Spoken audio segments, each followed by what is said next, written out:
Hallo, willkommen im 1000-Bäcke-Report, heute mit dem Thema Silber beendet Korrektur und lässt Goldaktien weiter steigen.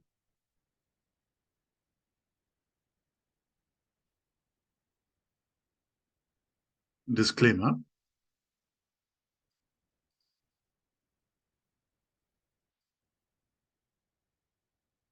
Silber beendet Korrektur und lässt Goldaktien weiter steigen.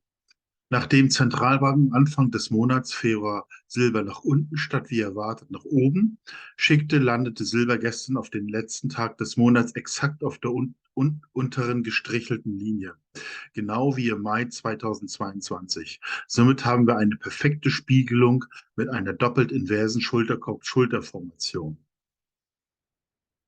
Und die reagieren mit weiteren Anstiegen und lassen den positiven Trend weiter durchblicken. Zwar sind namhafte YouTube-Kanäle wie auf Crashkurs und wollen Silber bei 16 Dollar sehen, aber wie die Vergangenheit gezeigt hat, lagen sie beim letzten Mal auch schon falsch und mussten sich entschuldigen. Das Zyklustief haben wir im September gesehen und darauf hingewiesen. Bei Goldaktien haben wir im Dezember die letzten Tiefs bekannt gegeben und sehen weiterhin die versteckten Anstiege. Eine Korrektur oder Warnung zum Kauf von Goldaktien sehen wir ebenfalls nicht, sondern die letzte Möglichkeit, günstig einzusteigen. Nutzen Sie diese Chancen, bevor das FOMO, Fear of Missing Out, also die Angst, nicht dabei zu sein, beginnt. Ja, also die Goldaktien, viele Goldaktien koppeln sich eigentlich ab, steigen, während Gold und Silber relativ unattraktiv mehr oder weniger seitwärts geht. Und so wird es auch sein. Im nächsten Goldbullenmarkt wird das große Geld eben nicht mit Gold und Silber gemacht, sondern eben mit Goldaktien, die im Grunde genommen von den Toten quasi aufstehen, mit fast nichts bewertet sind. Gerade der Anstieg des Silbers führt dazu, dass mit einmal Gold- und Silberaktien die Silberanteile urplötzlich bewertet ist, was zu massiven Kursausschlägen führt. Gleichzeitig ist das Ganze ja eingebettet in einen generell Rohstoffbullenmarkt und ich denke mal, wir haben mindestens 6 Monate steigende Kurse vor uns. Der Anstieg läuft weiter.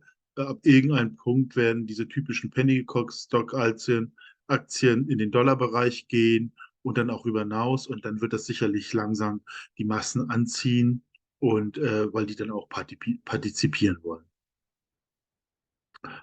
Ja, hier ist nochmal ein angehender Silberproduzent aus Kalifornien. Das ist ein Video vom Sommer oder vor einigen Monaten habe ich gemacht. Und ja, und diese Aktien haben, denke ich mal, jetzt ihre Korrektur mehr oder weniger beendet. Und oben ist das aktuelle Charts und Sie sehen, die brechen aus. Und Sie sehen auch, wie ganz schnell diese Aktien dann Richtung 1 Dollar bewertet kann. Also hier handelt es sich um angehenden Silberproduzent in Kalifornien. Und die haben 166 Millionen Unzen mit 89 Gramm pro Tonne Silber. Und wenn man das im Verhältnis mit dem Potentialfaktor tut, kommt man sogar auf einen Potentialfaktor von 177. Das heißt, rein theoretisch könnte diese Aktie um das 177-fache steigen, wenn Silber auf 50 Dollar steigt. Das glauben wir natürlich selbstverständlich nicht. Das ist nur ein ungefährer Richtwert. Was wir aber durchaus glauben, dass eben die 1 Dollar schnell erreicht ist, wenn jetzt Silber weiter steigt und wenn Silber Richtung 50 geht, vielleicht sogar darüber hinaus, kann das in den Mehr-Dollar-Bereich gehen, 2, 3, 4, 5, vielleicht irgendwo pendelt diese Aktie beim Wert von 5 bis 10 aus. Das muss man sich einfach mal vorstellen. Man konnte diese Aktie noch im November für circa 10 Cent kriegen, beziehungsweise bei den Rückschlägen noch hier und da mal nachkaufen. Also gut möglich, wenn man mit solcher Aktie mit 10.000 Stück dabei ist, dass dann in der Spitze daraus dann circa 100.000 Dollar geworden ist. Und das ist ja gerade diesen Hebel, von dem wir sprechen und der möglicherweise bald rausgenommen ist. Deswegen berichten wir auch da so intensiv dadurch, denn das dürfte nicht lange da bleiben. Ja, nochmal, wo die eben liegen. Hier, wie gesagt, Kalifornien. Das ist hier westlich von Nevada, Arizona, also in Basto. Und das ist eben das Calico Silver District. Meiner Meinung nach sehr interessantes Unternehmen mit gutem Potenzial und eben auch ein Unternehmen, das schon beginnt zu produzieren. Und Eric Sprott ist im Übrigen auch investiert. Ja, dann auch noch ein altes Video, das Screenshots. Goldprojektgenerator Neufundland und British Columbia sind sie aktiv.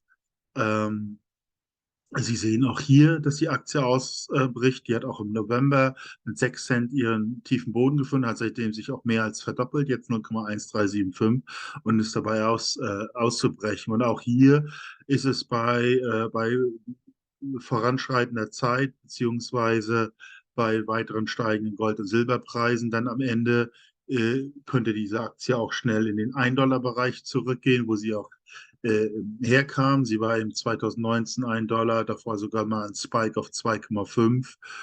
Und sowas kann natürlich jede Sekunde auch passieren. Und man muss natürlich, wenn man davon profitieren will, im Vorfeld entwickelt sein. Also, wie gesagt, die haben in Neufundland 26.000 Hektar, hochgradiges Gold-Silber-Projekt, 46 Gramm pro Tonne Gold.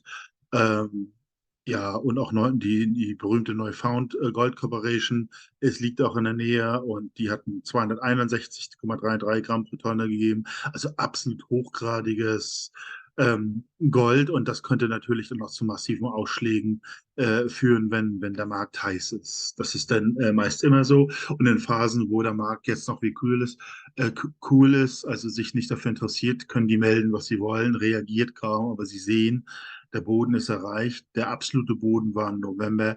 Jetzt begeht der Anstieg und das kann wirklich zu enormen Spikes führen. Natürlich ist es hochrisikoreich, ohne Frage. Hier nochmal den Projekten. Sie leben hier, das Heritage-Projekt ist im Süden von Neufundland. Ja, dann hier noch an der Mitte Neufundland, auch im Norden. Lucky Strike haben sie auch noch. Das gibt alles Neufundland. Und dann hier noch diese Gebiete von British Columbia, die liegen in der Golden Triangle, nicht weit von Alaska. Und da sehen Sie auch, da gab es Bohrhöhepunkte. Henk heißt das Gebiet.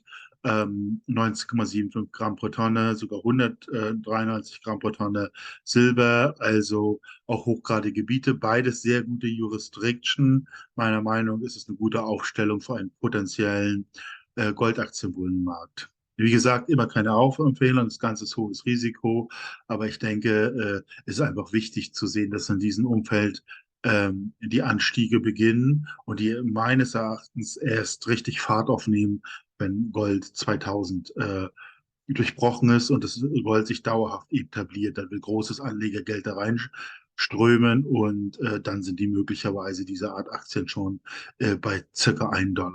Und dann geht es möglicherweise erst richtig los. Und deswegen ist es so wichtig, so früh drin zu sein, dass man diesen Hebel auch hat.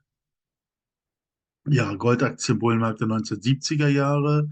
Wir hoffen, dass was Ähnliches kommt. Damals sind Goldaktien von 15 à 20 Cent auf 15, 20, 30, $40 gestiegen in relativ kurzer Zeit. Aktuell sind die Goldaktien im Verhältnis, wie Sie im unteren Chart sehen, unvorstellbar tief bewertet. Wir sind im Grunde genommen seit 1996 im Bärenmarkt, was Goldaktien im Vergleich zu Gold trifft. Wenig verständlich, aber nichtsdestoweniger ist das eben die Basis für den Anstieg. Also es gibt im Prinzip keine Fallhöhe bei Goldaktien und ich denke, die Investoren werden sich zusätzlich positionieren, weil sie auch vermutlich an eine eruptionsartige Entwicklung hier glauben, dass es, sage ich mal, zumindest zum Mittelpunkt zurückgehen. Und Sie wissen ja, wie das ist. Wenn es dann erstmal Dynamik aufnehmen kann, kann es auch eine Übertreibung nach oben geben.